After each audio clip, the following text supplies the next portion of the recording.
What's up everyone, guys? Welcome back to another video. Today we have my AEW Double or Not in 2022 predictions. Very excited for this show. Should be a good one. AEW always kill it with the pay-per-views, and this has a great card that I'm excited to get into and discuss. So yeah, let's not waste any time.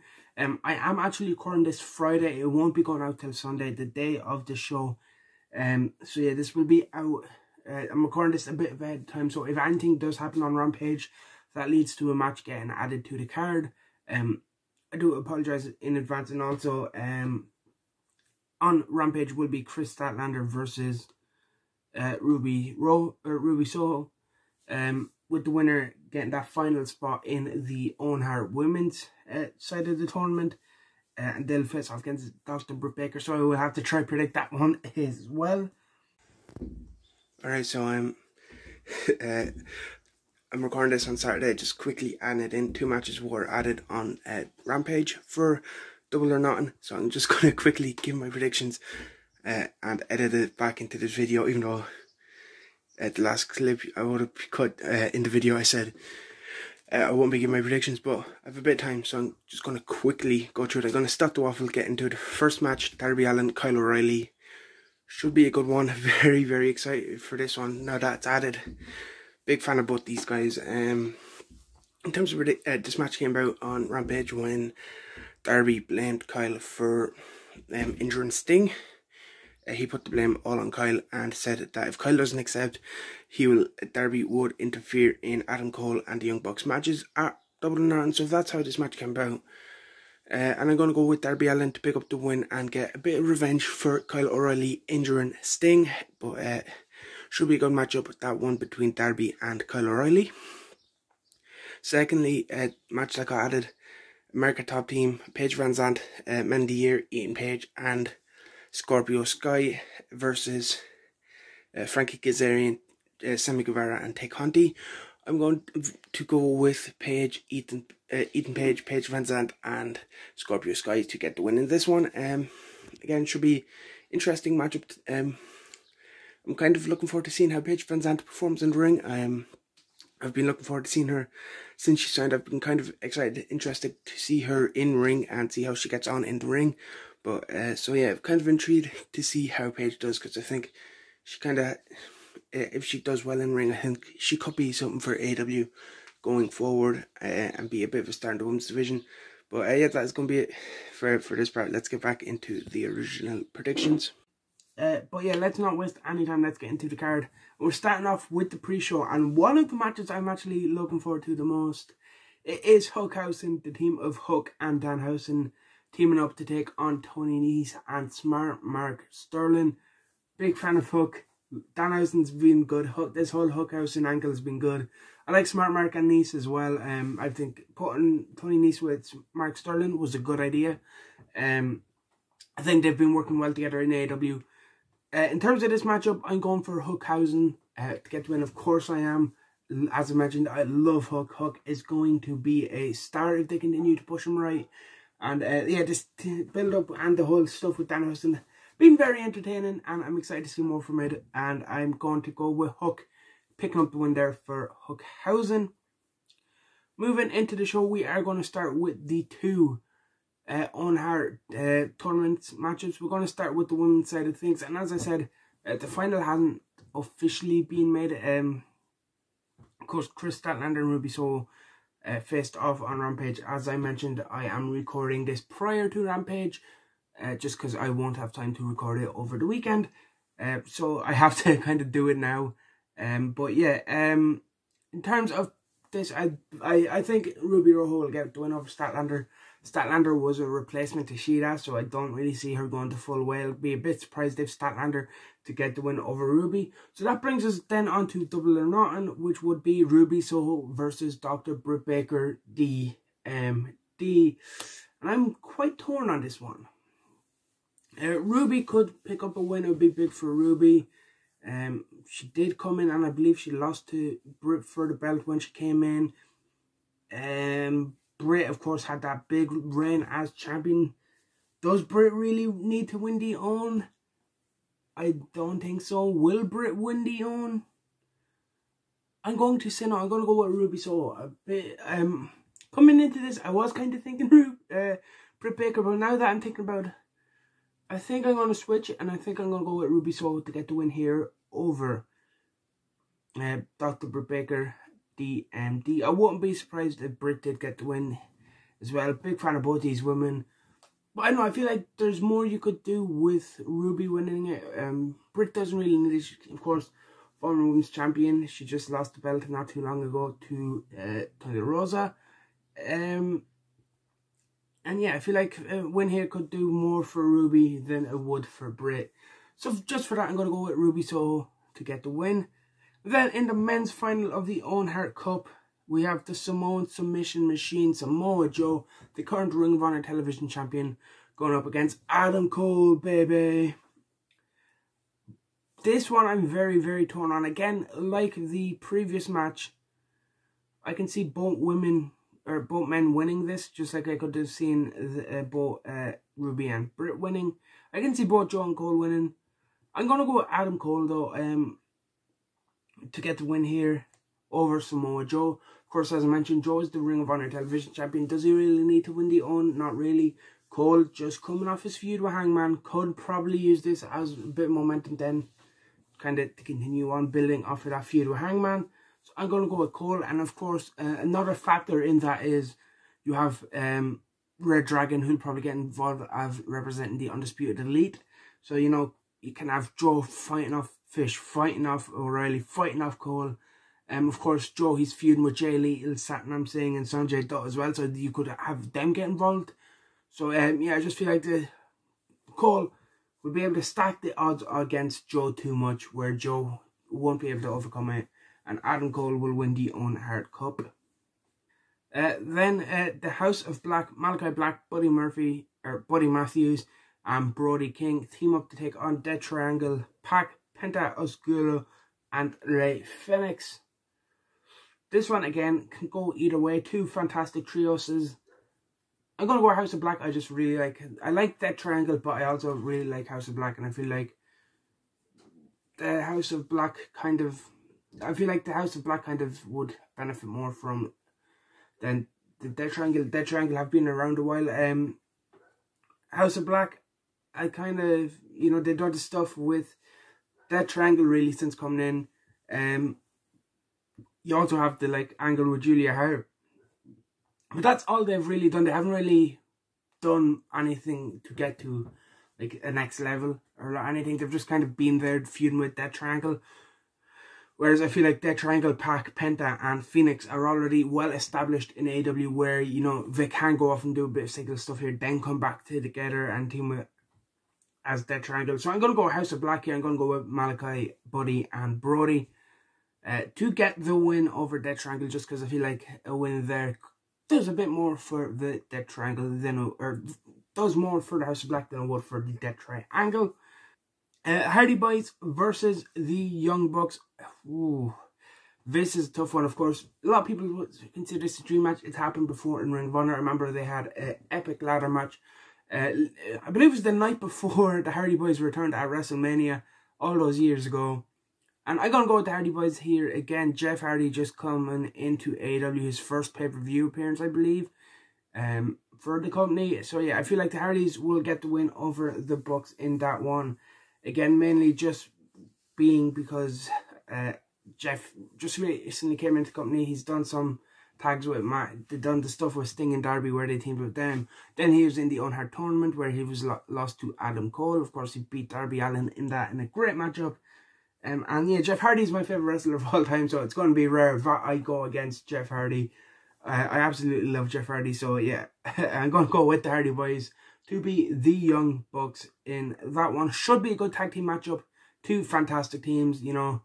As I mentioned, a lot of people consider this a dream match. I'm excited we're getting it again. We got a taste of it in Ring of Honor, but we never got like the full feud that was meant to be due to the Hardy Boys returning home to the WWE at WrestleMania 33, I believe it was. But yeah, we're going to go with the Hardy Boys in that one. TBS Championship match, Anna Jay versus Jade Cargill in this one. Jade Cargill still undefeated in the AEW. Will she retain her TBS Championship? and go undefeated again and defeat Anna Jay? I'm going to say yes. This match kind of just seems like it only really started to build the last 2 or 3 weeks. So I feel like this is just a match. They're like, okay, we want to get the TBS Championship on. Who will we put in there with Jade? Anna Jay, good wrestler, has a bright future in AEW. Let's just go with her. And yeah, I just don't feel like Anna Jay right now at Double or Nothing. I don't think it's the right time to beat Cargill for the first time and have her drop the belt. So I'm going to go with Jade Cargill to retain over Anna Jay in that one. What else have we that I haven't gone through yet? Warlow versus MJF. This match has been building ever since Warlow turned on MJF back at Revolution when he handed Punk the ring. I've been loving Warlow for a while. I've been loving how they've built this feud up. The build has been perfect, you know. MJF being the little heel trying to screw Warlow every opportunity because he's technically still under contract to MJF. And the stipulation of this matchup, if Warlow wins, he will be granted his release from his contract with MJF. If MJF wins, Warlow will permanently be banned from signing with AEW. So based on that stipulation, it's got to be Warlow getting the win. Even if there was no stipulation like that, I'd still be going for Warlow. Warlow is a star. Warlow is a future world champion. So is MJF. Let's not get that wrong. But I just feel like right now, the momentum with Warlow, he's hot. He's at the... There's a lot of momentum behind Warlow. I feel like I wouldn't put a stop to that just yet. I'd have Warlow just steam through MJF because he's finally getting his hands on MJF. Just have Warlow just steam through him and beat Max in that one. So of course I'm going to go for the big war dog, Wardlow. Jericho Appreciation Society, Chris Jericho, Matt Menard, Angelo Parker, Daniel Garcia and Jake Hager will team up in an Anarchy in the Arena match against Eddie Kingston, Santana Ortiz and the Blackpool Combats Club, John Moxley and Bryan Danielson, of course with William Regal. Of course Wheeler Yuta, the other member of the Combat Club, is currently off in Japan competing in the Best of the Super Juniors, which has been a very good... I'm a bit behind on it, but I have been enjoying the Best of Super Juniors so far. I'm going to go with Kingston, Ortiz, Santana and the Combat Club. I just feel like... I just see them getting the win in that one. Anarchy in the Arena, very interested to see what this is. Of course, in the build to this, Jericho was like, oh, let's do Stadium Stampede, and Moxley was like, no, I'm not doing none of that sports entertainment BS. Let's do Anarchy in the Arena. So I'm expecting this to be a wild brawl with there's 5 men on each team. All 10 men just brawling all around the arena, just tearing the place apart, tearing each other apart. I'm very hyped for this one, as you can tell. And yeah, I'm going to go with the Combat Club and Kingston, Santana and Ortiz to get the win over the Jericho Appreciation Society. And I've been really liking the Jericho Appreciation Society. I liked the Inner Circle. I was sad to see them break up. But Jericho needed this something fresh. And I feel like, you know, Santana, Ortiz, Sammy, while they were with Jericho, they kind of went as far as they could. And they needed to split. Especially Santana and Ortiz. And now I think putting 2.0 Garcia with Hager and Jericho, it's been fresh, it's been good. I've been really liking what they're doing with the whole, we're sports entertainers and this sports entertainment is better than pro wrestling, all this stuff. I've been really enjoying that. But yeah, I'm going to go with the Combat Club, Kingston, Santana and Ortiz to get the win over the JAS. Then the Tag Team Championships on the line in a match I am very, very excited for. Keith Lee and Shane Swerve Strickland team up against Team Taz's Hobbs and Starks, and of course your AEW Tag Team Champions Luchasaurus and Jungle Boy, the Jurassic Express.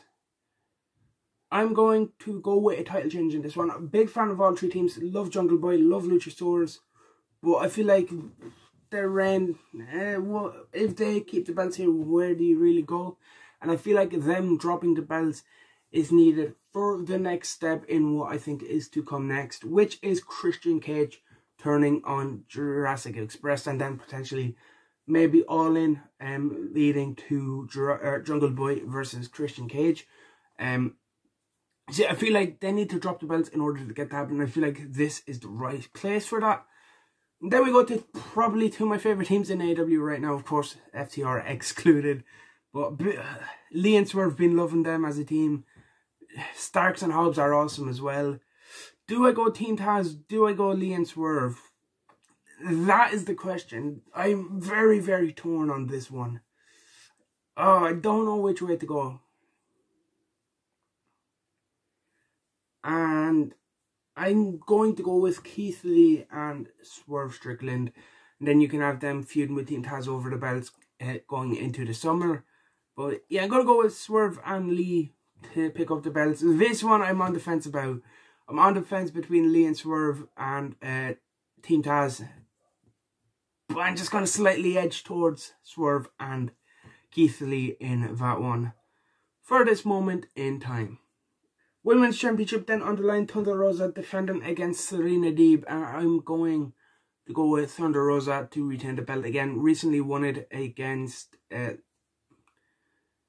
Britt back in March, I believe it was the St. Patrick's Day show. So yeah, I feel like now's not the time to enter in. She hasn't really got started with that reign. You know, it's only really getting started. And yeah, this match against Serena Deeb should be good. Two fantastic professional wrestlers. Deeb and Thunder Rosa should be a good one. Big fan of Serena Deeb, but I think Thunder Rosa will get the job done and retain the All Elite Wrestling Women's Championship in that one. CM Punk and Adam Hangman Page in the main event. I am so pumped for this one. I've really enjoyed the build to this one as well. Punk or Page, I'm going to go with a new AEW World Heavyweight Champion. I think it's time to put the belt on Punk. If you don't put the belt on Punk here, do you ever do it? You know, it's one of those ones. I feel like there's more to do with Punk as champion. And this isn't anything against Adam Page. I love Hangman. I've loved his run as champion. Some fantastic matchups in there against the likes of, you know, the match he won against Kenny. You know, the matches against Danielson. He had a good Texas Death match against Archer. So, Hangman has done good stuff with the belt. But I just think it's time for a title change. And then the money in Hangman was in the build the first time around. And I feel like having him chase back and trying to get back to the mountaintop, you could do some very good stuff with Hangman. And then in terms of Punk, where do you go with Punk? Who you can go like have MJF, go back to that and have MJF chasing Punk for the belt. You know, I feel like there's more stuff you can do with Punk as champion. Because we've already had about 6 months or more of Page being champion. I just feel like it's time for something fresh. And, you know, I feel like putting the belt on CM Punk is the right call in this one. Again, I love Hangman Page. I will not be mad if he does retain. But personally, I think the belt is going to be put on CM Punk here. And I think that would be the right call personally. But yeah, that is going to be it for my AEW Double or Nothing predictions. Let me know, do you agree with my predictions in the comment section below? What do you disagree with? If you did enjoy, please leave a like, comment and subscribe. And I will see you in the next one.